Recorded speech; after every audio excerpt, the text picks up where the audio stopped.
Her family sold her as infertile, but the mountain man got her pregnant in 3 days. In the dead of a Colorado winter, a broken woman is traded like cattle. $5 silver for a life her kin said was worthless. But when the stranger who buys her takes her deep into the mountains, she discovers something she never expected. Kindness. Snow howls outside his cabin. Firelight flickers across his face, and for the first time she's not afraid. Yet in that same storm, a secret is born, one that will shake an entire town to its knees. Because 3 days later, what her family called impossible becomes a miracle no one can explain. As whispers spread and the law closes in, hearts, faith, and reputations will be tested by a truth too wild for the frontier to believe. When a woman the world called barren carries the promise of new life, will love and faith be enough to survive the storm that follows? Drop a comment below and share which part of the world you're tuning in from today. If you enjoy stories like this, don't forget to subscribe for more. Through the campfire's wavering light, Ellen watched Dale Hale tend to the horses. His movements were purposeful but gentle, his broad shoulders hunched against the bitter wind that swept down from the mountains. The frozen stream beside their camp sang a thin, crystalline song beneath its layer of ice. $5 silver and a crate of jerky. That's what she was worth to her family. The thought made her stomach clench, though the bowl of rabbit stew Dale had insisted she eat first sat warm in her belly. Ellen pulled his offered blanket tighter around her shoulders, breathing in the scent of wood smoke and leather. "Ma'am?" Dale's quiet voice broke through her dark thoughts. He stood a respectful distance from where she sat on a fallen log, his weather-worn face illuminated by the dancing flames. "I've got coffee brewing, if you'd care for some." Ellen nodded, not trusting her voice. Her fingers trembled as she accepted the tin cup he carefully passed to her. The metal was almost too hot to hold, but she welcomed the burn. It reminded her she could still feel something besides the hollow ache in her chest.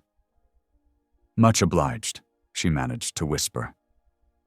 The words felt strange in her mouth, speaking to this man who had bought her like cattle, yet treated her with more dignity than her own flesh and blood. Dale settled himself on the other side of the fire, his movements slow and deliberate. He poured his own cup of coffee but didn't drink, instead studying the dark liquid as if it held answers to unspoken questions.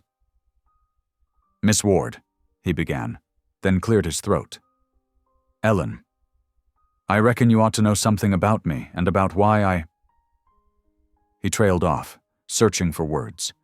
The wind moaned through the pines, and somewhere in the darkness, a coyote called to its mate. Ellen waited, her heart beating an uneven rhythm against her ribs. "5 years ago, I had a wife," Dale continued, softly. "Sarah. And a little one on the way. Lost them both in a spring blizzard when I was too far out on my trap line to get back in time." His voice carried no self-pity, only a deep, abiding sorrow that Ellen recognized all too well. "I'm sorry," she said, meaning it. Loss was a language she understood fluently. "What your father and brother-in-law did today wasn't right," Dale said, meeting her eyes across the flames. "Treating you like property to be traded. But when I heard them talking about you in town yesterday, heard how they meant to—" He shook his head, jaw tightening. "Well, I couldn't abide it. Couldn't let them sell you to old Marcus Tate and his mean ways." Ellen's breath caught.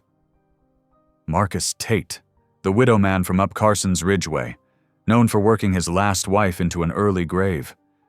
So that had been their plan for her. "I know it ain't much better being bought by a stranger," Dale continued. "But I want you to understand, I mean to give you a proper home, Miss Ellen. Not as a servant or—" He flushed slightly. "What I mean to say is, if you'll have me, I aim to make an honest marriage of it. And if you don't want that, well, I've got connections with the sisters at the mission in Pueblo. They'd take you in, no questions asked." The coffee in Ellen's cup had grown cold, but she hardly noticed. She studied the man across the fire, his steady hands, the silver threading his dark hair, the way he offered her choices when her own family had given her none. Why? The question slipped out before she could stop it. Why would you do either of those things for me? Dale was quiet for a long moment, poking at the fire with a stick. Sparks rose like fireflies into the night sky. "Because every soul deserves the chance to choose their own path," he finally said, "and because I've seen too much cruelty in this world to add to it, even by standing aside and letting it happen." Ellen felt tears prick at her eyes for the first time since leaving the farmhouse. She blinked them back, unwilling to let them fall. "They told you I was barren," she said, the words bitter as medicine. "That I lost 2 babies and couldn't carry another." "They told me a lot of things," Dale replied evenly, "but I reckon that's between you and the good Lord above, not for men to judge or condemn." A log shifted in the fire, sending up a shower of sparks. Ellen watched them fade into the darkness, thinking of all she'd lost, not just the babies that never drew breath, but her place in the world, her family's love, her faith in God's mercy. Yet here sat this quiet man who spoke of choice and dignity as if they were her natural right. "There's a storm coming," Dale said, glancing at the heavy clouds gathering overhead. "We should try to make it to my cabin tomorrow before the weather turns. It's about 4 hours' ride up Bitter Creek way." He hesitated. "Whatever you decide about everything else, you'll be safe there till spring." Ellen nodded, her thoughts whirling like the wind through the pines. "I think," she started, then found her courage and started again. "I think I'd like to see this cabin of yours, Mr. Hale." "Dale," he corrected gently. "If you're willing, you might as well call me Dale." "Dale," she echoed, testing the name. It felt right somehow, solid and unpretentious as the man himself. He stood, gathering their cups. "You should get some rest, Miss Ellen. I'll keep watch." "Ellen," she said. "Just Ellen." A ghost of a smile touched his lips. "Ellen, then." He moved away to check the horses one last time, his footsteps nearly silent on the frozen ground. Ellen lay down on her bedroll, Dale's blanket wrapped tight around her. The fire crackled softly, and she could hear him moving quietly around the camp, setting things in order. Strange, how she felt safer here in the wilderness with this near stranger than she had in her own home these past years. Sleep was a long time coming. Ellen lay awake, watching the stars wheel overhead through gaps in the clouds. She thought of Sarah, Dale's wife who never got to hold her baby, of her own lost little ones, and how their passing had turned her family's love to ash, of Marcus Tate's cold eyes and cruel reputation, and how close she had come to that fate. $5 silver and a crate of jerky. But maybe, she thought, as exhaustion finally pulled her toward sleep, maybe sometimes salvation came disguised as a transaction. Maybe God hadn't abandoned her after all, but had sent this quiet man with gentle hands and a heart big enough to offer shelter to a stranger. The last thing she remembered before drifting off was Dale's steady presence nearby, and the way he had said, "If you'll have me," as if she were something precious instead of something broken to be bartered away. Morning came with iron-gray skies and a wind that carried the promise of snow. Ellen woke to find Dale already up, cooking breakfast over a freshly built fire.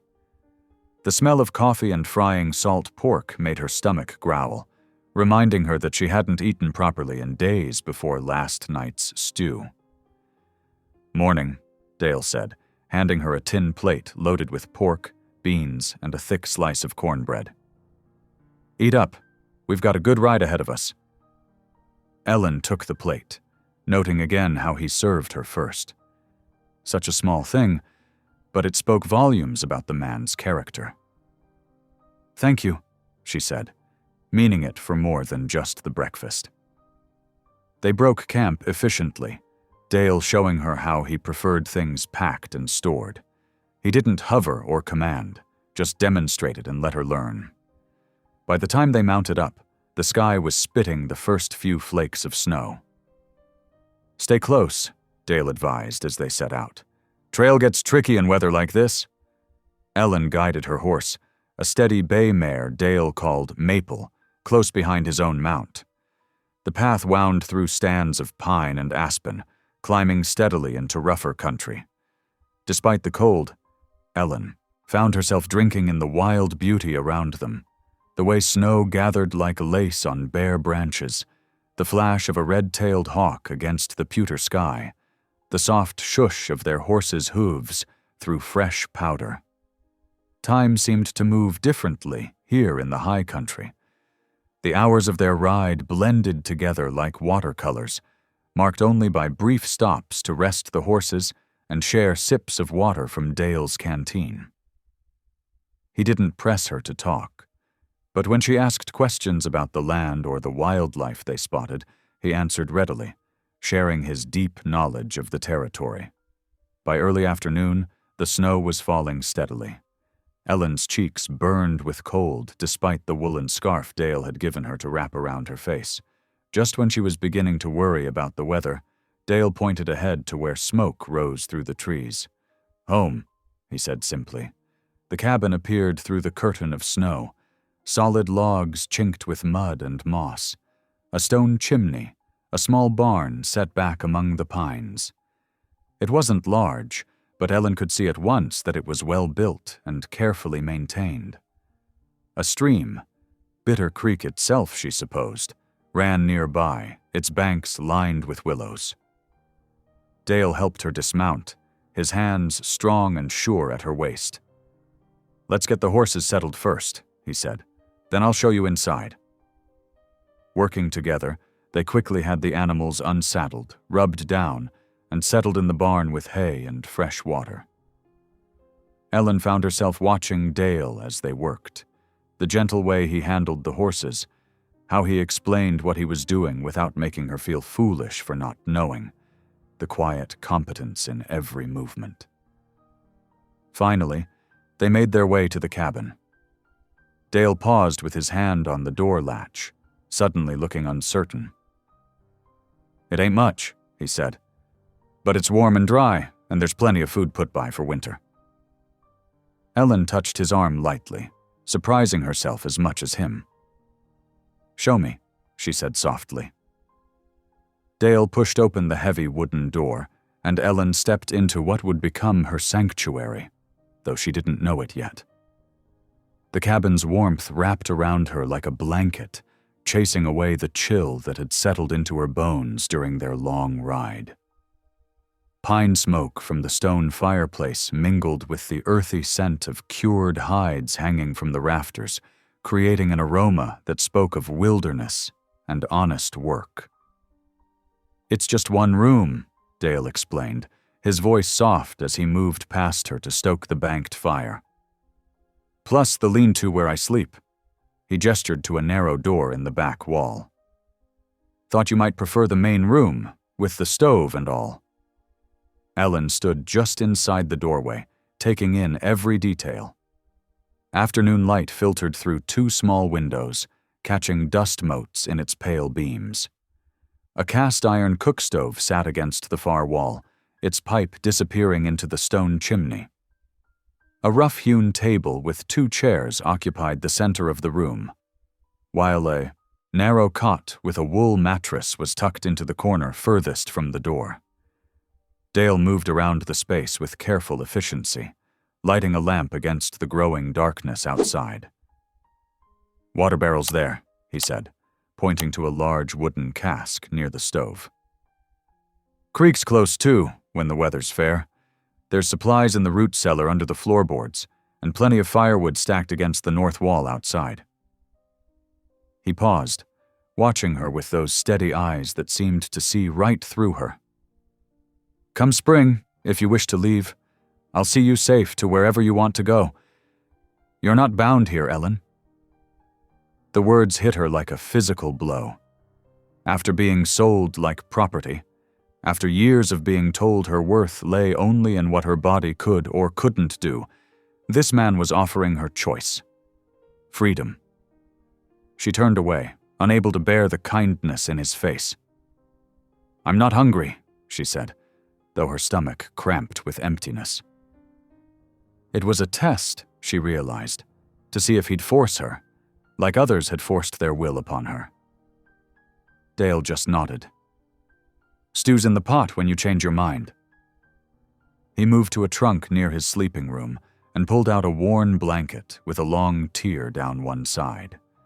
Settling into one of the chairs, he began to mend it with neat, even stitches. Ellen watched him from the corner of her eye as she explored the cabin's confines. Everything was simple but well-maintained. Shelves stocked with preserved foods, hooks holding clean cooking implements, a stack of split logs by the stove. No luxuries, but no signs of neglect either. As promised, a pot of stew simmered on the back of the stove. The rich smell of beef and vegetables made her mouth water, but pride kept her from reaching for the ladle. Instead, she sat on the edge of the cot, still wearing her coat, and stared into the fire. Dale continued his mending in companionable silence. When the blanket was fixed, he rose and placed it at the foot of her cot. "Extra warmth," he said simply. "Nights get cold up here." Then he ladled a generous portion of stew into a bowl, set it on the table with a spoon and a thick slice of bread, and retired to his lean-to. Ellen listened to him moving around in the small space. The creak of floorboards, the rustle of clothing, the soft thud of boots being removed. The bowl of stew sat untouched, steam rising in lazy spirals in the lamplight. Hours passed. Darkness pressed against the windows. The fire burned low, and Ellen's stomach growled louder. Finally, when all had been quiet in Dale's room for some time, she crept to the table and picked up the spoon. The stew was barely warm now, but it was still the best thing she'd tasted in months. She ate slowly, savoring each bite, tears pricking at her eyes as she remembered Dale's words. "You'll eat before I do." Such a simple promise, kept without fanfare or expectation of gratitude. She was just finishing the last of the bread when she heard it. Dale's voice, low and gentle, carrying through the thin wall of his lean-to. He was praying. "Lord," he said, "I ask your blessing on this house tonight. Grant peace to two strangers who've both been wronged. Give wisdom to my hands and heart, that I might offer shelter without causing fear. And Lord," here his voice caught slightly, "Lord, help us both remember that your love makes all things new." Ellen sat frozen, the empty bowl forgotten in her hands. Something inside her, something hard and defensive that had been built up over years of loss and betrayal, cracked at his words. She pressed her fingers to her lips, holding back a sob. This man, this stranger who had bought her for $5 silver and a crate of jerky, was asking God's blessing not just for her, but for them both. He counted himself among the wronged, yet there was no bitterness in his prayer, only a quiet plea for guidance. She rose shakily and carried the bowl to the wash basin, cleaning it and the spoon as silently as she could. Then she added wood to the fire, its warm light filling the cabin with soft shadows. The mended blanket, when she wrapped it around her shoulders, smelled faintly of pine and wood smoke, like Dale himself. From his room came the sound of steady breathing. Ellen lay down on the cot, pulling both blankets close around her. Outside, snow continued to fall, dusting the wilderness in white. But here, in this simple cabin that smelled of pine smoke and honest work, something new was taking root. It wasn't trust, not yet. She'd been hurt too deeply for that. But as she drifted toward sleep, Ellen realized it might be hope. Hope that kindness could exist without conditions. Hope that prayers spoken in the dark might be answered. Hope that even a heart as scarred as hers could learn to beat freely again. The last thing she heard before sleep claimed her was the cry of a lone coyote in the distance, its voice rising pure and wild above the silent snow. Tomorrow would bring its own challenges, but for now, she was warm, she was fed, and she was, against all odds, beginning to feel safe. Dale's words echoed in her mind. "You're not bound here." And perhaps that was why, for the first time in years, she felt truly free. Not because she could leave, but because she was being given the dignity of choice. In this small cabin on Bitter Creek, with a gentle man's prayer still hanging in the air, Ellen Ward closed her eyes and let herself rest. Morning came with a brightness that hurt the eyes. Sunlight reflected off the fresh snow, turning the world outside the cabin windows into a dazzling white expanse. The temperature had dropped sharply overnight, leaving intricate frost patterns on the glass panes. Ellen woke to the rhythmic sound of chopping wood. She pulled the mended blanket tighter around her shoulders and moved to the window. Dale was already hard at work, his broad shoulders moving with practiced efficiency as he split log after log. His breath came out in white clouds in the bitter cold, but he worked steadily, adding to the already substantial woodpile. She watched him for a moment, noting how he paused occasionally to scan the horizon, his expression thoughtful. There was something reassuring about his methodical movements, about the way he seemed completely at peace with his solitary task. The cabin felt different in the morning light. What had seemed confining in the darkness now felt almost welcoming, with sunlight streaming through the windows and the cook stove radiating steady warmth. Ellen found herself moving around the space, straightening what little there was to straighten. Her hands needed occupation, and the simple tasks helped quiet her racing thoughts. As she wiped dust from a crude shelf near the stove, her fingers brushed against something leather-bound and small. Pulling it carefully from its resting place, she found herself holding a Bible, its cover worn soft with age and use. The spine had been carefully repaired with neat stitches of strong thread, the same careful workmanship she'd seen in the mended blanket. The door creaked open, letting in a blast of cold air. Dale stamped his boots free of snow before stepping inside, carrying an armload of split wood. He paused when he saw what she held, and something flickered across his face. Not anger at her touching his belongings, but a deeper emotion she couldn't quite name. "It was my wife's," he said softly, setting the wood beside the stove. "Sarah's. Lost her and our boy 6 winters ago." His voice was gentle, matter of fact, but Ellen could hear the old pain beneath the words. "Benjamin would have been 8 this year." Ellen carefully returned the Bible to its shelf, her throat tight. This explained so much, the careful way he treated her, the separate sleeping spaces, the quiet prayers. He knew what it was to lose everything, to have life turn cruel and cold as a winter storm. "I'm sorry," she whispered, and meant it. Dale nodded once, accepting her words without demanding more. He moved to the window, studying the sky with a practiced eye. The brilliant morning had given way to something else, clouds building in thick gray layers that seemed to press down on the mountain peaks. "Storm's coming," he said, his tone shifting to one of practical concern. "Bad one by the look of it. Need to secure the livestock before it hits." Ellen watched as he pulled on his heavy coat and gloves. "Can I help?" He considered her offer for a moment. Much obliged, but best get the inside ready instead. Check the water barrels full, and there's canvas and rags in that trunk there. Might need them later if the wind finds any gaps. The next few hours passed in preparation. Dale worked outside, moving between the small barn and the cabin with quick efficiency. Ellen could hear him hammering, reinforcing something against the coming storm. Inside, she filled every available container with water from the barrel, laid out candles and matches where they could be easily found, and gathered the suggested supplies for patches. By noon, the sky had turned the color of old iron. The wind picked up, driving tiny ice crystals against the windows with increasing force. Dale came in for the last time, his face reddened from cold.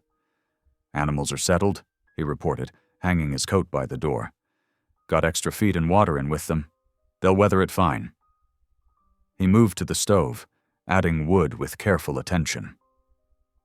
"Might be in for a long night." As if in answer, the wind rose to a howl, rattling the window frames. The temperature seemed to plummet by the minute, and Ellen could feel cold air seeping in through tiny gaps in the walls. The fire in the stove sputtered and danced as gusts found their way down the chimney. "Here," Dale said, noticing her shiver. He handed her several quilts from a chest she hadn't noticed before. "Storm's found some holes. We'll need to patch them." The next hour was spent in shared labor, working their way around the cabin's interior. Dale would hold the lantern while Ellen pressed rags into gaps where the wind whistled through. Then they'd secure canvas over larger spaces, working together without need for many words. The physical task helped calm her nerves as the storm's voice grew louder outside. When the fire stuttered again, Ellen found herself automatically moving to help Dale shield it with a piece of tin. Their hands brushed briefly as they positioned the makeshift windbreak, and she was surprised to find she didn't flinch away. Necessity was burning away her pride, her fear, her suspicion. They needed each other to survive this night. "Reckon we ought to eat while we can," Dale said when they'd done all they could to secure the cabin. He pulled out cornmeal and a cast-iron skillet, mixing batter with practiced hands. Soon, the smell of baking cornbread joined the scent of wood smoke and snow. The storm reached full fury as night fell. Wind screamed around the cabin's corners, and snow hit the walls with such force it sounded like thrown sand. Ellen found herself grateful for every log they'd carried in, every gap they'd patched, every preparation they'd made. Dale divided the cornbread fairly, setting half on a plate for her along with a cup of strong coffee. They retreated to opposite sides of the room, Ellen to her cot, Dale to his chair near the stove, each wrapped in quilts against the creeping cold. The hot coffee and warm bread helped, but Ellen couldn't stop shivering. Not just from cold, but from the wild sound of the storm. It brought back memories of other winter nights, of losses she'd rather forget.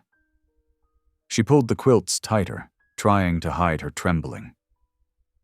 "Storm can't touch us in here," Dale said quietly, as if reading her thoughts. "Cabin stood through worse." Ellen looked at him across the room, really looked at him for the first time. In the lamplight, she could see the grief lines around his eyes, the way he held himself as if carrying an invisible weight. Yet there was peace in his face, too, a hard-won acceptance of life's bitter mercies. "How did you—" she started, then stopped, unsure if she had the right to ask. "Lose them?" Dale finished for her. He was quiet for a long moment, watching the flames dance behind the stove's grate. "Blizzard, like this one. Sarah and Benjamin were heading back from her sister's place. Storm came up faster than anyone expected. By the time I found them—" His voice trailed off, but he didn't need to say more. The wind howled louder, making the whole cabin creak. Ellen found herself speaking, needing to fill the terrible sound with something human. "My first baby, I carried him 7 months. The second, barely 5. The words hurt coming out, like shards of ice in her throat. After that, they said I was cursed, worthless. They were wrong. Dale's voice was firm, though gentle. Loss doesn't make you cursed, Ellen. Makes you human is all. Something about the simple truth in his words broke through Ellen's careful walls. Tears came, hot and sudden, but she didn't try to hide them. The storm raged outside, but here in this room, with this quiet man who knew the cost of winter, she felt strangely safe. They sat in companionable silence as the hours crept by, each lost in their own thoughts while the blizzard wrapped the cabin in white fury. The fire needed constant tending, and they took turns adding logs, checking patches, doing what needed to be done to keep the cold at bay. Near midnight, when the storm showed no sign of weakening, Dale pulled out his wife's Bible. The lamplight caught the careful stitches in its spine as he opened it. "Mind if I read a bit?" he asked. "Helps sometimes, on nights like this." Ellen nodded, settling deeper into her quilts. His voice was steady and low as he read familiar psalms about shelter in times of trouble, about refuge from the storm. The words wove together with the wind's voice, making something new of both. She didn't remember falling asleep, but she woke briefly in the deepest part of the night. The lamp had been turned down, but the stove still glowed red. Dale was awake in his chair, watching over the fire. Like a shepherd, she thought drowsily, keeping watch by night. The thought should have frightened her, being alone in this remote cabin with a man she barely knew. Instead, she felt only gratitude for his quiet vigilance. The storm continued to rage, but inside the cabin, something had shifted. Trust, fragile as a bird's egg, had begun to take shape between them. Not romance, they were both too wounded for that, but something equally precious. Understanding. They were two people who had lost everything, now sharing warmth and shelter against winter's worst. Ellen pulled the mended blanket up to her chin, breathing in its familiar scent of pine and wood smoke. Outside, the blizzard howled its ancient song of ice and loneliness. But here, in this small space they'd worked together to secure, she felt something she hadn't expected to feel again. Peace. The blizzard showed no signs of mercy. For 3 days and nights, Bitter Creek vanished beneath endless curtains of white. The world beyond the cabin's walls ceased to exist, replaced by a howling void of wind and ice that demanded every ounce of their strength and attention to survive. On the first night, Ellen couldn't stop shivering. The cold had worked its way deep into her bones, and her feet felt like blocks of ice despite the thick wool socks she wore. She tried to hide her discomfort, but Dale's watchful eyes missed nothing. "Your feet need warming," he said matter-of-factly, moving his chair closer to the hearth. "Frostbite's nothing to trifle with." Ellen hesitated, years of propriety warring with the practical needs of survival. Dale seemed to sense her struggle. "I had a sister once," he said quietly. "Lost 2 toes to frost because she was too proud to ask for help. Please." The simple sincerity in his voice decided her.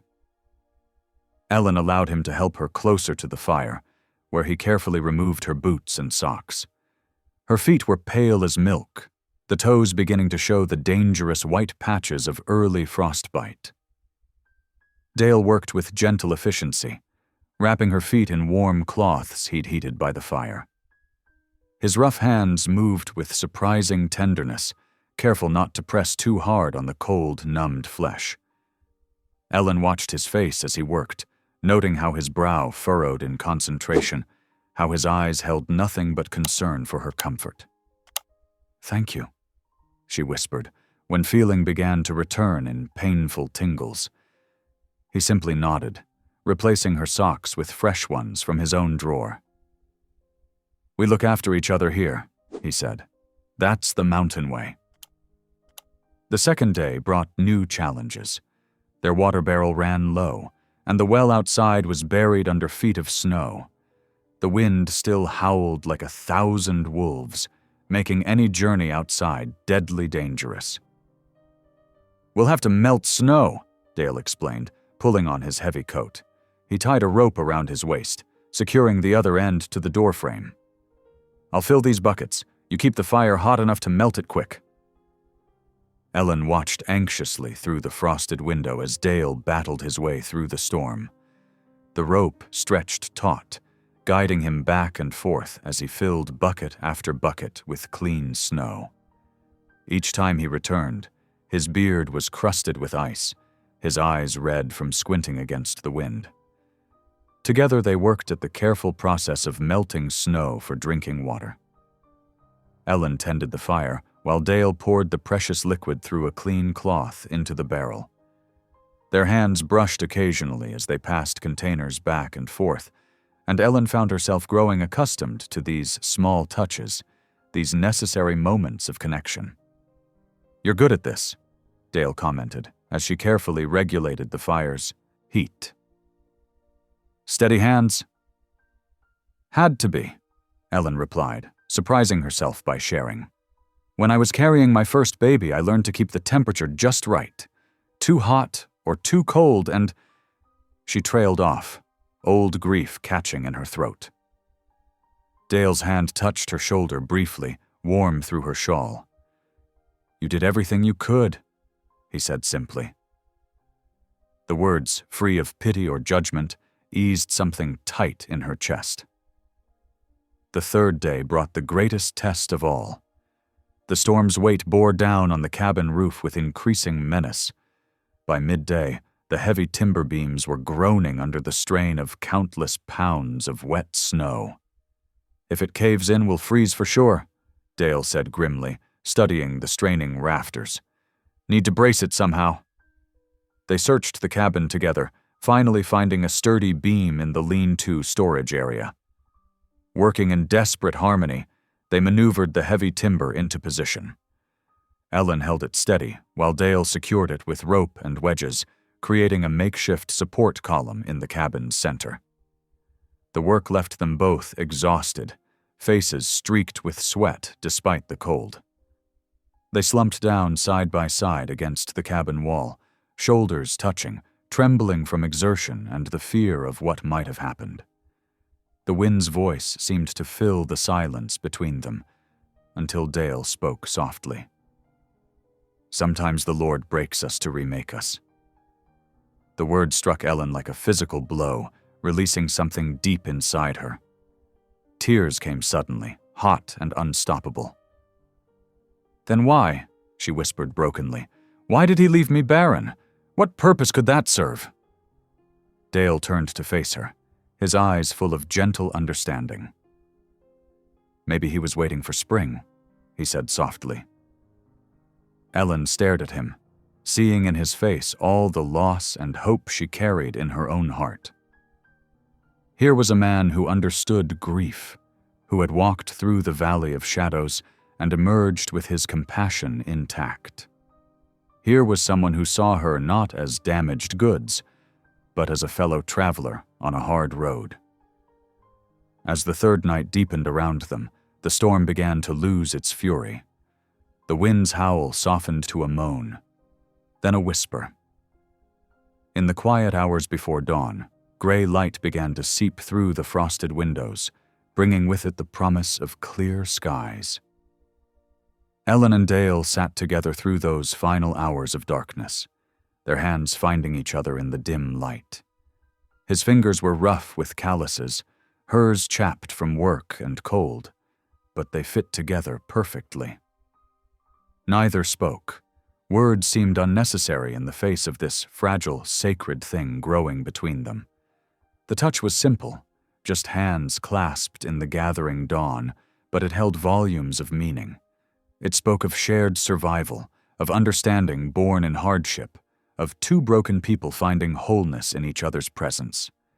It was a quiet love, built on respect and trust, rather than passion or desperate need. As the first true light of day edged around the storm's retreat, Ellen felt something shift inside her, like ice breaking up on a spring river.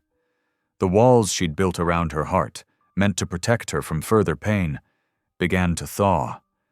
In their place grew something new, hope, delicate as the first green shoots after winter.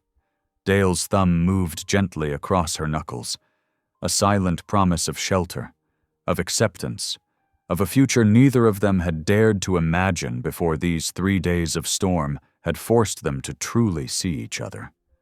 Outside, the world was buried in white silence, transformed by the blizzard's fury. Inside, in the warm sanctuary they'd defended together, 2 souls had found their way to each other through the darkness. Their joined hands in the growing light sealed a bond as pure as the new-fallen snow, as enduring as the mountains themselves. The storm had taken 3 days to reshape the land.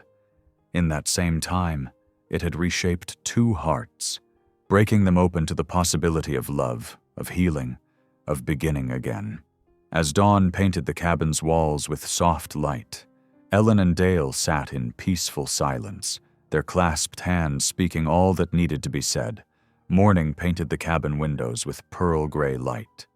Ellen woke to find the howling wind had finally surrendered to a profound silence. The kind of silence that only comes after a great storm, when the world holds its breath in wonder at what has changed. She rose from her cot, wrapping a shawl around her shoulders, and moved to the frosted window. Using her sleeve, she cleared a small circle on the glass. The sight beyond took her breath away. Everything, the yard, the trees, even the fence posts, lay buried under a pristine blanket of white. The familiar landscape had transformed into something magical and new. Dale's quiet footsteps crossed the floor behind her. "Quite a sight," he said softly, joining her at the window. "Reckon it's near 4 feet deep in places." "It's beautiful," Ellen whispered, surprising herself with the warmth in her voice. For the first time since arriving at Bitter Creek, she felt something other than numbness or fear. She felt wonder. "Beautiful, yes," Dale agreed, "but the stock needs tending. Best we dig our way to the barn." He pulled on his heavy coat and handed Ellen his spare. "If you're willing to help?" The coat smelled of pine smoke and leather. Ellen nodded, touched by his constant, careful way of asking rather than demanding. Together they stepped out onto the covered porch, where Dale handed her a wooden snow shovel. The work was hard, but somehow joyful. They took turns breaking trail through the deep snow, trading the lead when one tired. Ellen's muscles protested the unfamiliar labor, but the crisp morning air filled her lungs with energy. When she stumbled, losing her footing in a particularly deep drift, Dale caught her arm. His quiet laugh mingled with her own surprised giggle. "Haven't heard that sound before," he said, helping her regain her balance. Ellen touched her throat, startled by the unfamiliar sensation of laughter. "I haven't had cause to make it in a long while." They worked steadily, the path to the barn gradually taking shape beneath their shovels. The morning sun sparked rainbow colors in the pristine snow, and their breath rose in silver clouds. When they finally reached the barn door, Ellen's cheeks were flushed with effort, and something that felt surprisingly like happiness. Inside, the animals greeted them with eager sounds. While Dale checked the horses and filled water troughs, Ellen scattered feed for the chickens. The familiar tasks felt different somehow, no longer acts of mere survival, but something closer to caring, to belonging. Back in the cabin, Ellen found herself moving toward the stove with purpose. "I could make breakfast," she offered, her voice steady despite her racing heart. It would be her first time cooking in this kitchen, her first real claim to this space. Dale looked up from where he was unlacing his snow-covered boots. "I'd like that," he said simply, but his eyes were warm. She found flour, salt pork, and dried apples in the pantry. Soon the cabin filled with the homey smells of frying dough and sizzling meat. Dale sat at the rough-hewn table, mending his trap lines with careful attention while she worked. The quiet between them felt comfortable, like a well-worn quilt. When she set a plate before him, golden fry bread, crisp salt pork, and stewed apples, he thanked her with the same simple sincerity he brought to everything. "Much obliged," he said, waiting for her to sit with her own plate before beginning to eat. The next 2 days settled into a rhythm as natural as breathing. They rose early to tend the animals, working together to keep paths clear as the snow began to settle. Dale showed her how to split wood properly, guiding her hands on the axe handle until she found the right motion. She discovered his shirts needed mending and spent an afternoon by the window, making neat stitches while he worked at his workbench, repairing broken trap chains. Each task shared became a quiet conversation without words. When Ellen needed water for washing, Dale was there to help her carry the heavy bucket. When he struggled with a particularly stubborn trap spring, she held it steady while he made the adjustment. They moved around each other in the cabin's small space, like dancers who had known the steps all their lives. The second evening, Dale bowed his head over their supper of beans and cornbread. "Lord," he began in his quiet way, "thank you for this food, for shelter from the storm, and for—" He paused, then continued softly, "for new beginnings." Ellen found herself bowing her head without thought or hesitation. The prayer settled over her like a warm hand on her shoulder, comfortable and right. When she looked up, she caught Dale watching her with gentle understanding in his eyes. That night, she dreamed of spring flowers pushing through snow, of new life emerging from frozen ground. She woke to find tears on her cheeks, but they weren't the bitter tears she'd grown used to. These felt like rain after drought, like healing. The third day brought warmer air and a sun strong enough to start melting the snow from the cabin's eaves. Ellen spent the morning washing clothes that had gotten wet during their snow shoveling, hanging them near the stove to dry. Dale worked nearby, his strong hands crafting a new handle for a broken tool. As evening approached, she found herself humming softly, an old hymn her grandmother used to sing. The familiar tune filled the cabin with something that felt like peace. Dale looked up from his work, a smile touching his eyes. But he didn't speak, letting the music weave its way through the growing shadows. Later, as she prepared their supper by lamplight, Ellen felt a gentle touch at her temple. Dale stood beside her, his rough fingers carefully brushing a strand of hair back from her face. The touch was as light as a butterfly's wing, but it sent warmth spreading through her entire body. "Thank you," he said softly, "for making this place feel like home again." Ellen leaned slightly into his touch, accepting both the gesture and the truth of his words. This cabin on Bitter Creek, which had seemed like a prison just days ago, had transformed into something else entirely.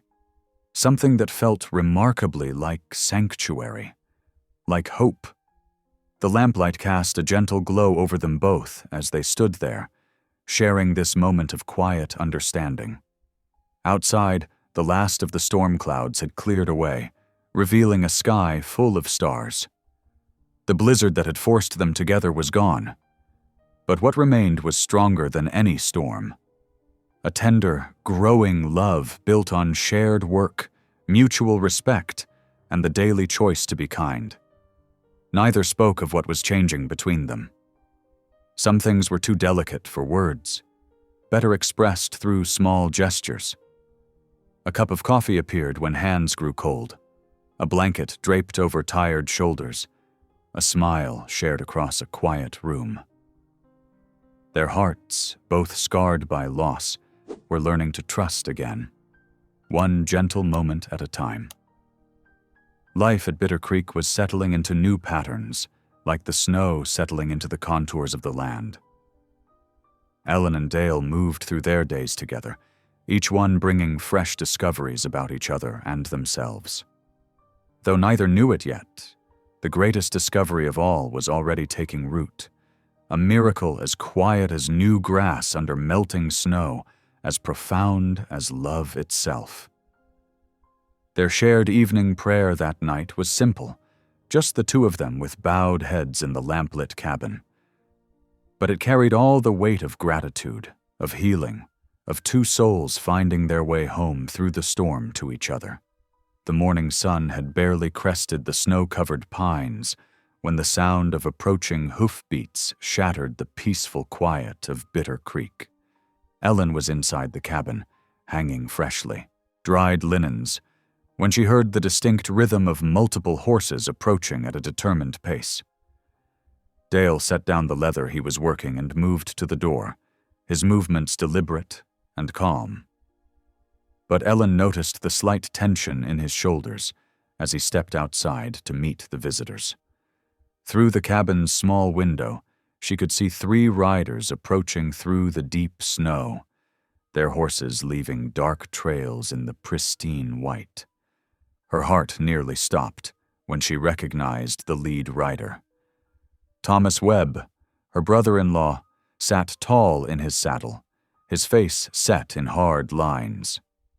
Behind him rode the deputy from Cannon City, his tin star catching the morning light, and a hired man Ellen didn't recognize.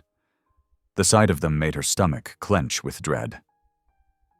"Hail," Thomas called out, his voice carrying the false friendliness of a snake oil salesman. "Seems we've got ourselves a situation that needs sorting."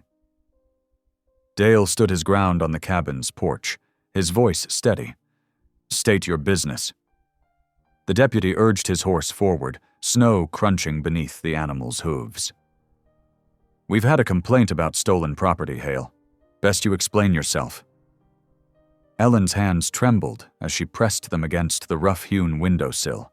Through the glass, she watched Dale's stance shift slightly, planting his feet more firmly, squaring his shoulders. "No theft here," Dale replied evenly. "Everything at Bitter Creek is mine by right." Thomas's laugh was sharp as broken glass. "That include my sister-in-law? Because last I checked, she was bound by debt to our family. You had no right to take her."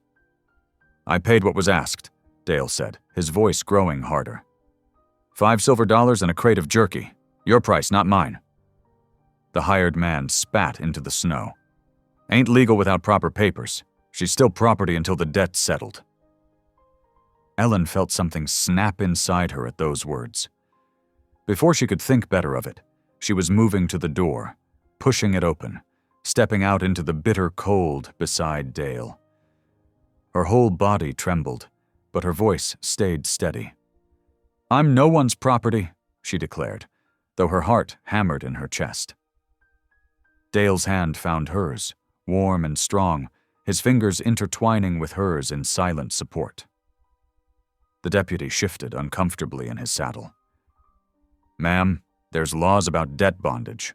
Without proper release papers—" "Show me the law," Dale interrupted, his voice carrying the quiet authority of a man who knew his rights. "Show me the legal proof of this supposed debt. Show me the papers that make a free woman into property." Thomas's face darkened with anger. "You know damn well we had an arrangement." "An arrangement isn't law," Dale cut in, "and I won't stand here and let you treat her like a debt slave when there's not a single piece of paper proving she owes anyone anything." The morning air crackled with tension. Ellen could hear her own heartbeat in her ears, feel the warmth of Dale's hand, anchoring her to this moment, to this stand they were taking together. Thomas leaned forward in his saddle, his voice dropping to a dangerous whisper. "Then we'll take her back by force. 3 against 1, Hale. How do you like those odds?" Dale's grip tightened slightly on Ellen's hand, but his voice remained steady. "She's my wife before God," he declared clearly, the words ringing across the snow-covered yard. "And I'll make it legal before man. You want to test those odds? You're welcome to try." The declaration hit Ellen like a physical force. She turned to look at Dale, seeing the absolute conviction in his profile, the unwavering certainty in his stance. The deputy raised a hand, stopping Thomas, who looked ready to dismount. "Hold now.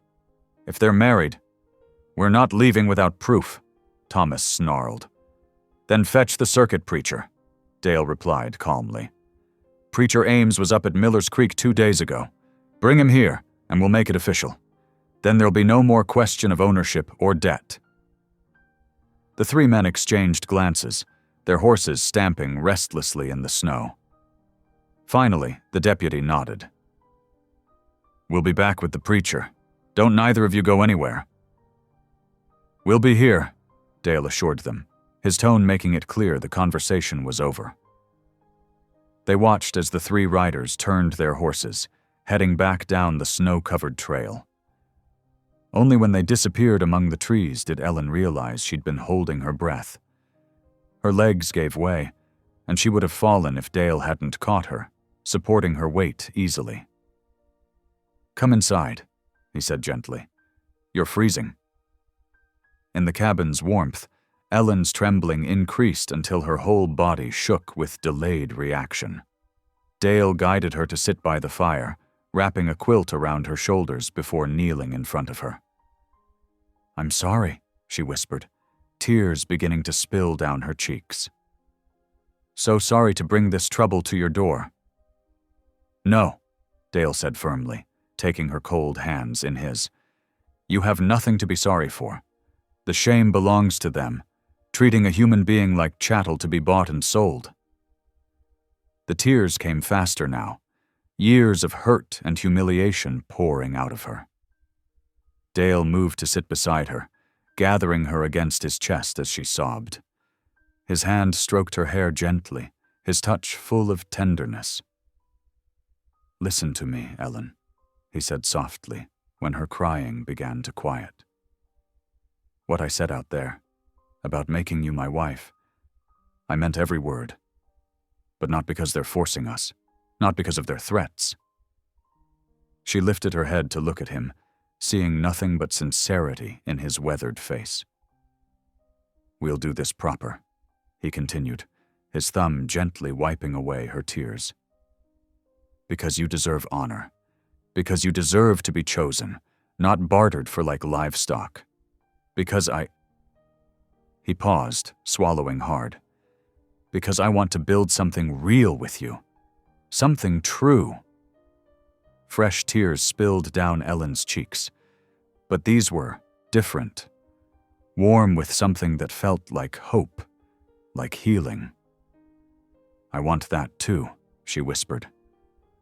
Dale pressed his forehead to hers, their breath mingling in the quiet cabin. "Then we'll stand before God and Preacher Ames, and we'll make our vows proper. Not because they demanded it, but because we choose it, because we choose each other." They sat together by the fire as the morning light grew stronger, held in this moment of decision and certainty. Outside, the snow began to melt in the strengthening sun, dripping from the cabin's eaves like tears of joy. Inside, two hearts beat in shared rhythm, finding in each other the courage to defy injustice, to claim their right to love, to transform a marriage of necessity into one of choice and honor. Dale's arms remained strong around Ellen, his presence steady as a mountain. In his embrace, she felt the shame of her past beginning to melt away, replaced by something stronger, the knowledge that she was worthy of love, worthy of respect, worthy of being chosen. Tomorrow would bring the preacher and its own challenges, but for now they held each other, finding in their shared strength the power to face whatever came next. The fire crackled softly, casting warm light over them both as they sat wrapped in the quilt, their hands clasped, their hearts united. In this moment of quiet defiance and gentle love, they had already made their most important vows, not with words, but with actions. They had chosen each other, chosen to stand together against injustice, chosen to transform a transaction into a testament of true love's power to heal and redeem. The first pale light of dawn painted the snow-covered mountains in shades of pearl and rose. Ellen stood at the cabin window, watching the eastern sky brighten while her heart fluttered like a trapped bird. The sound of approaching horses made her fingers tighten on the rough windowsill. Dale moved quietly behind her, his presence steady and reassuring. "Remember," he said softly, "this is your choice, no matter what anyone says." She nodded, unable to find her voice as 5 riders appeared through the trees. Thomas and the deputy had returned with the hired man, but this time they were accompanied by preacher Amos Ames and another man she didn't recognize. The morning air bit sharp and clean as Dale opened the cabin door. Ellen wrapped her shawl tighter around her shoulders and followed him out onto the small porch. The horses' breath steamed in the cold, their hooves crunching in the crystalline snow.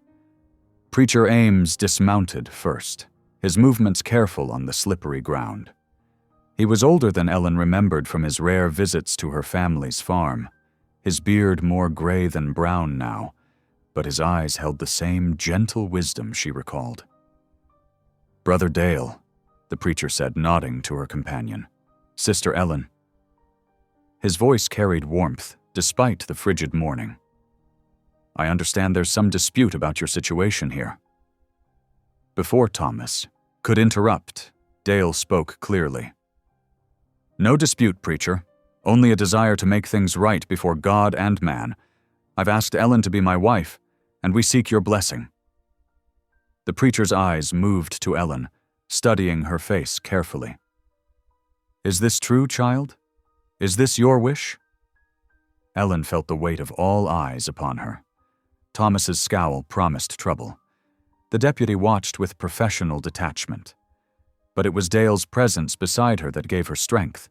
Not demanding, not presuming, just waiting with quiet patience for her true answer. She hesitated, her throat tight with emotion. The word formed slowly, barely a whisper at first. "Yes." "Speak up, girl," Thomas demanded. "Let's hear you say it plain." Ellen lifted her chin, finding her voice. "Yes," she repeated, louder this time. "It's my choice, my wish." Preacher Ames nodded slowly, satisfaction crossing his weathered features. "Then let's proceed inside, out of this cold. A marriage ceremony deserves proper dignity, however humble the setting." Dale held the door for them all. Ellen moved quickly to light the oil lamp and their one precious candle, its warm glow softening the cabin's rustic interior. The preacher removed his heavy coat and withdrew a small Bible from his saddlebag, its leather cover worn smooth by years of use. Thomas and the others crowded near the door, creating an uncomfortable audience. The deputy removed his hat, at least showing respect for the ceremony. The hired man followed suit, though Thomas kept his on until the deputy elbowed him. "Join hands," Preacher Ames instructed, opening his Bible. Ellen turned to face Dale, her heart thundering in her chest.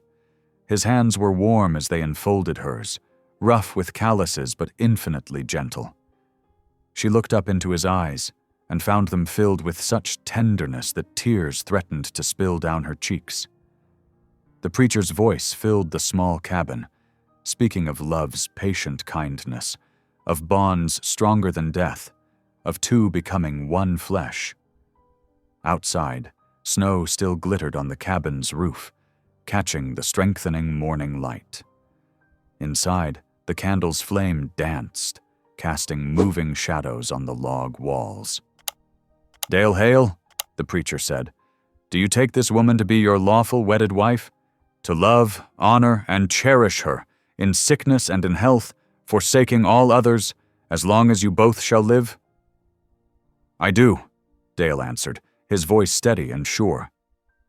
"Ellen Ward, do you take this man to be your lawful wedded husband, to love, honor, and cherish him, in sickness and in health, forsaking all others, as long as you both shall live?" Ellen's voice trembled but held firm. "I do." "The rings, if you have them?" Dale reached into his pocket and withdrew 2 simple gold bands. Ellen's eyes widened in surprise. She hadn't known he possessed them. Later she would learn they had belonged to his parents, carried all these years as precious mementos. They exchanged the rings with trembling fingers, each one sliding home as if destined to rest there. The metal was cold at first, but quickly warmed against their skin.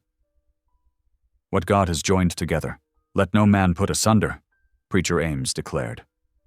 Then he smiled, adding softly, "Remember always, with God, nothing shall be impossible." The words settled over Ellen like a blessing, reaching deep into her heart where old wounds still ached. She felt something shift inside her, as if a door long locked had finally opened. "You may kiss your bride," the preacher said. Dale's hand rose to cup her cheek with infinite tenderness. Ellen closed her eyes as he leaned down, his lips meeting hers in a kiss that was gentle as a prayer. In that moment, she felt truly chosen, truly cherished, for the first time in her life. When they separated, she saw Thomas and the others already moving toward the door, their presence no longer holding any power over her.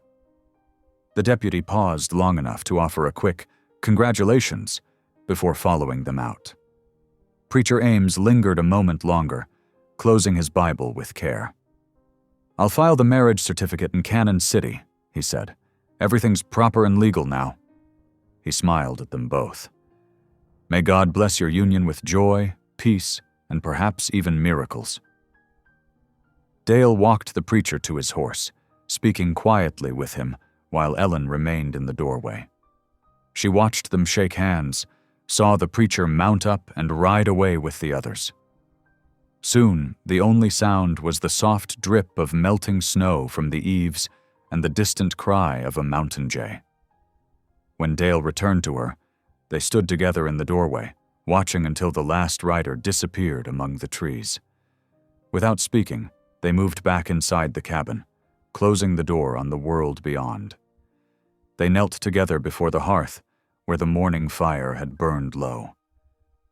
Dale added another log, and they watched the flames catch, spreading warmth through the room. Ellen felt his arm slip around her waist, drawing her closer. "Wife," he whispered, testing the word. "Husband," she answered, the term feeling new and precious on her tongue. Their second kiss was slower than the first, deeper, more searching. It held all the reverence of their vows but carried something more, a growing warmth, a tender passion, a promise of things to come. When they parted, Ellen rested her head against Dale's chest, listening to his steady heartbeat.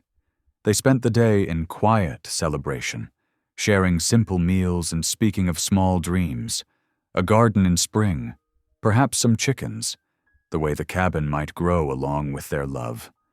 As evening approached, Dale read from the Bible by candlelight, his voice warm and sure as he shared passages about love's endurance, about hope that never fails. Night fell early, as it always did in the mountains. The fire burned low again, casting a gentle glow through the cabin.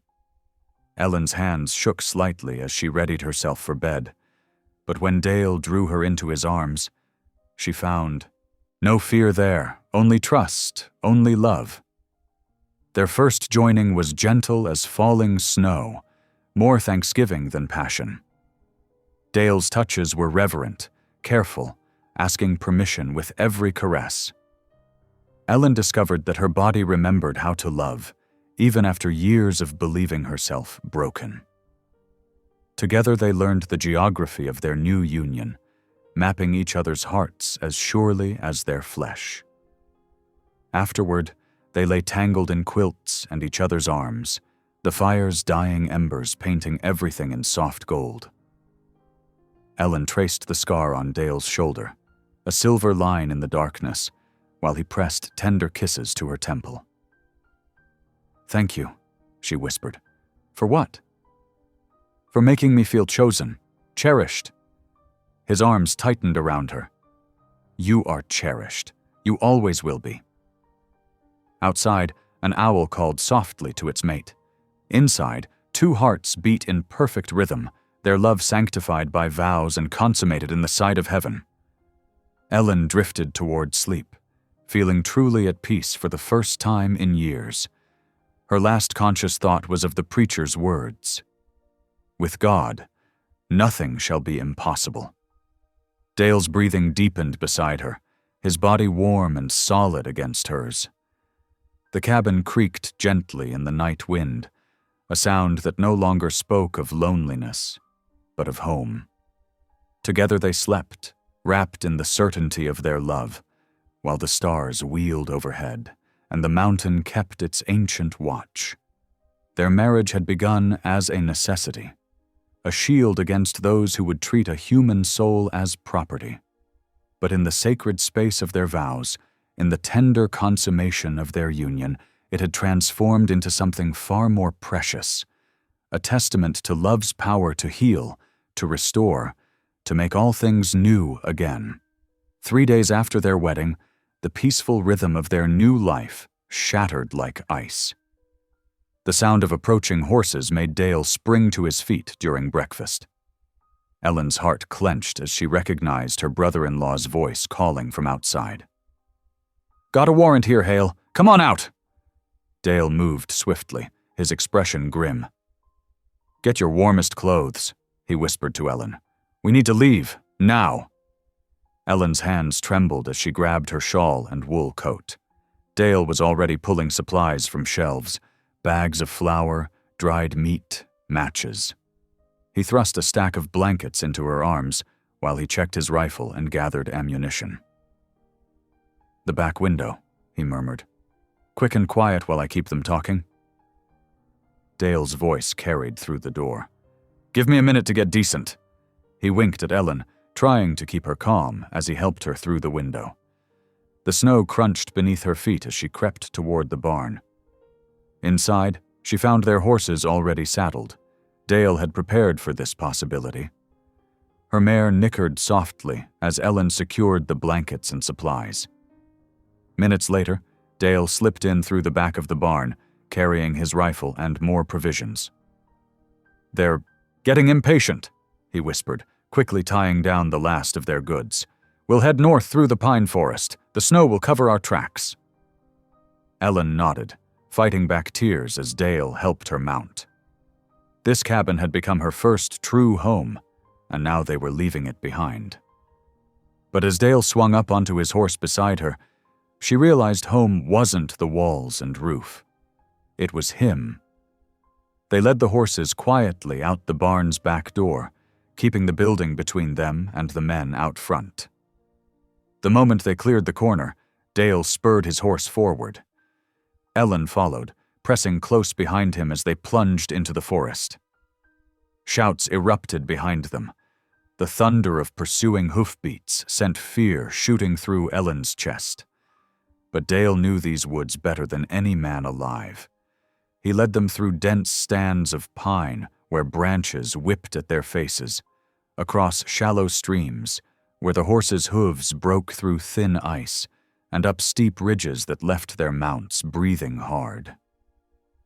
The snow made the going treacherous. Deep drifts forced them to pick their way carefully, and more than once Ellen's horse stumbled. Each time, Dale waited patiently until she regained control. His calm presence helped steady her nerves as they pushed deeper into the wilderness. By mid-morning, the sounds of pursuit had faded. Still, Dale kept them moving, following game trails and creek beds where their tracks would be harder to spot. The winter sun climbed higher, but offered little warmth. Ellen's toes and fingers grew numb despite her layers of clothing. "You doing all right?" Dale called back to her during a brief rest. "Yes," she answered, though her teeth chattered. "I'm just grateful you knew this might happen." He reached across the space between their horses to squeeze her hand. "I've learned to hope for the best, but prepare for the worst. We'll find shelter before nightfall." They rode on through the afternoon, stopping only to let the horses drink from a half-frozen stream. Ellen's body ached from hours in the saddle, but she didn't complain. The freedom to be with Dale was worth any discomfort. As the day waned, snow began falling again, fat, lazy flakes that further obscured their trail. Dale led them into a grove of massive fir trees where the ground was relatively clear of snow. "We'll camp here tonight," he said. "The branches will give us cover, and we can keep a fire small enough not to be seen from a distance." They worked together with practiced efficiency, falling into the rhythm they'd developed during the blizzard. Dale gathered firewood while Ellen cleared a space beneath the largest fir. They laid out blankets and set up a makeshift camp, taking turns watching the flames while the other rested. The night was long and cold. Every snapping twig made Ellen start, fearing pursuit. But Dale's presence beside her was solid and reassuring. He kept his rifle close, but spent more time watching her than the darkness beyond their fire. "Try to sleep," he urged, wrapping an extra blanket around her shoulders. "I'll keep first watch." Ellen wanted to protest, but exhaustion won out. She drifted off to the sound of Dale's quiet humming and the gentle pop of burning wood. When he woke her for her turn at watch, the moon had risen, casting silver light through the fir branches. She sat with her back against the tree trunk, listening to the night sounds of the forest while Dale slept. Despite their circumstances, a strange peace settled over her. They were together, and that was what mattered most. Dawn broke clear and cold. They ate a quick breakfast of jerky and hardtack, then mounted up to continue their journey. Dale seemed more relaxed now, confident they'd put enough distance between themselves and their pursuers. "There's an old trapper's cabin up ahead," he told her as they rode. "Built it years ago with some other men before I settled on Bitter Creek. If it's still standing, it'll give us shelter until spring."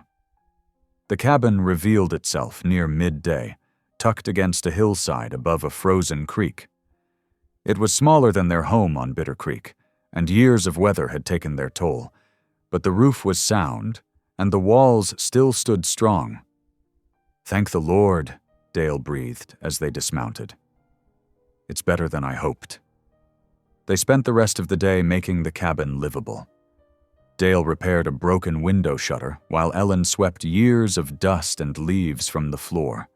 They hung the furs they'd brought to block drafts, set traps for fresh meat, and boiled snow for drinking water. By evening, the cabin felt almost homey. A fire burned in the stone hearth, and the smell of coffee mixed with the pine scent of the walls. Ellen stirred a pot of stew, made from their precious supplies, while Dale cleaned his rifle nearby. The simple domesticity of the moment struck her suddenly. How quickly they'd adapted to this new situation, how natural it felt to work together. A wave of dizziness washed over her as she stood stirring the stew. She gripped the edge of the hearth, trying to steady herself. "Ellen?" Dale was beside her instantly, his strong hands supporting her. "What's wrong?" "Just tired," she murmured, but her legs felt weak beneath her. "The long ride, I suppose." "That's more than enough work for today," he said firmly. Without another word, he scooped her into his arms and carried her to their makeshift bed of blankets and furs. Ellen wanted to protest that she was fine, that the stew needed finishing, but the room was spinning gently. She felt Dale pull a blanket over her as he knelt beside their bed. "Lord," he prayed softly, his hand warm on her forehead, "watch over my wife tonight. Guard her rest and restore her strength. Whatever may come, Help us face it together." His voice followed Ellen down into sleep, a gentle anchor in the darkness. Through her drowsiness, she felt him lie down beside her, his arm protective around her waist. The sober fire crackled softly, and outside an owl called into the night. Their new life might be harder than before, but they were together. As Ellen drifted deeper into sleep, she knew that was all that mattered. They would face whatever came next, as they had faced everything else, side by side, their love stronger than any warrant or wilderness. Dale kept watch long into the night, listening to his wife's steady breathing and the wind in the pines. Tomorrow they would set more traps, explore their surroundings, and begin to build a new life in this hidden valley. For now he was content to hold Ellen close, thanking God for the precious gift of her presence beside him. Ellen sat at the rough-hewn table, her hands trembling as she tried to thread a needle. The morning light streaming through the cabin window seemed too bright, making her head spin. A week had passed since their escape to this hidden valley, but her weakness persisted. Simple tasks left her breathless, and the smell of cooking food often turned her stomach. Dale watched her from across the cabin, his weathered face creased with concern. He'd noticed how she'd grown pale, how she needed to rest more frequently between chores. When the needle slipped from her fingers for the third time, he crossed the room in 3 long strides. "That's enough," he said quietly, placing his calloused hand over hers. "We're riding to the Ute settlement today." Ellen started to protest. "I'm fine, Dale. Just tired from all the changes." "No," he cut in, gentle but firm. "Something ain't right, and I won't risk your health up here alone. Mother Aponi's known for her healing ways. The settlement's only half a day's ride." The tenderness in his voice made her throat tighten. She'd never had someone watch over her so carefully before. "What if the law finds us there?" Dale shook his head. "The Ute keep their own counsel. They won't betray us to town folk." He squeezed her hand. "Please, Ellen, for my peace of mind, if nothing else." She nodded slowly, knowing he was right. The weakness had gone on too long to ignore. They set out mid-morning, after Dale had carefully banked the cabin's fire.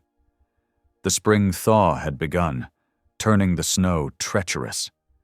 Their horses picked their way carefully through patches of mud and ice, hooves crunching through partially frozen crust. Ellen rode behind Dale, watching his broad shoulders as he guided them through the wilderness. The journey took them higher into the mountains, where ancient pines stood sentinel against the sky. Melting snow dripped from branches, and somewhere in the distance, a hawk cried.